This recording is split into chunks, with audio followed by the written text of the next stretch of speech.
அனைவருக்கும் வணக்கம். இப்போ நீங்கள் இந்த பார்த்துட்டு இருக்கிற பஸ் வந்து எனக்கு கிடைச்ச 10வது பஸ் ஆர்டர். இந்த பஸ் ஆர்டர் வந்து எனக்கு கனடாவிலிருந்து கிடைச்சது. இந்த பஸ் வந்து நீங்கள் கிளிநொச்சியை சேர்ந்தவங்க இந்த பஸ்ஸை பார்த்துருப்பீங்க. இதே பஸ் கிளிநொச்சியில் இருக்கும். இந்த பஸ் ஓனர் வந்து அவர் பஸ்ஸை விற்றுட்டார். அந்த பஸ்ஸோட ஞாபகார்த்தமாக அவர் ஆசையாக சொல்லி எனக்கு இந்த பஸ்ஸை செஞ்சு தர சொல்லி கேட்டிருந்தார். அவர் ஆசையை நான் நிறைவேற்றியிருக்கேன் இந்த பஸ் மூலமாக. அதில் இருந்த அனைத்து டிசைனும் இந்த பஸ்ஸில் அப்படியே இருக்குது.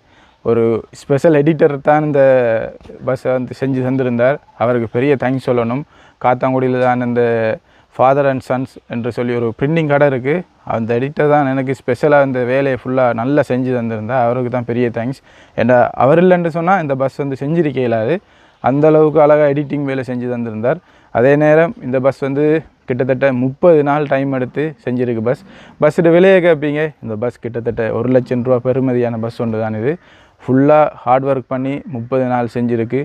என்னடா 1 லட்சம் ரூபாய்க்கு இந்த பஸ்ஸில் இருக்குமென்னு நினைப்பீங்க. கிட்டத்தட்ட 65 வகையான சாமான் இந்த பஸ்ஸில் வந்து எடுத்து நான் ஃபுல்லாக பார்ட்ஸில் வந்து போட்டு 65 வகையான பார்ட்ஸ் இந்த பஸ்ஸில் வந்து ஆட் பண்ணியிருக்கேன். ஃபுல்லாகவே லக்ஸுரி டைப்பில் இருக்கும். அவ்வளோ விலையில் என்னென்ன செஞ்சுருக்கேன்னு நீங்கள் நினைப்பீங்க. இந்த பஸ் உள்ளுக்குள்ளே வந்து நான் அழகாக வந்து கிளாஸ் கட்டிங் பண்ணியிருக்கேன். அதாவது லேசர் முறையில் கிளாஸ் நேமெல்லாம் கட் பண்ணி உள்ளுக்குள்ளே பேரெல்லாம் போட்டு உள்ளே செஞ்சுருக்கு. உள்ளே பஸ்ஸுக்குள்ளே பார்த்தீங்கன்னு சொன்னால் படியிலேருந்து சரி எல்லாமே ஃபுல்லாக கிளாஸ் டைப்பில் செஞ்சுருப்பேன். அதே நேரம் சைடில் ஸ்பீக்கர் செட்டப் செஞ்சுருக்கேன்.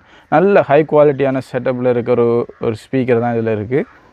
மற்றபடி பஸ்ஸோட ஃபுல் வீடியோ பாருங்கள். பார்த்துட்டு எப்படி இருக்குன்ட்டு உங்களோட கருத்துக்களை சொல்லுங்கள்.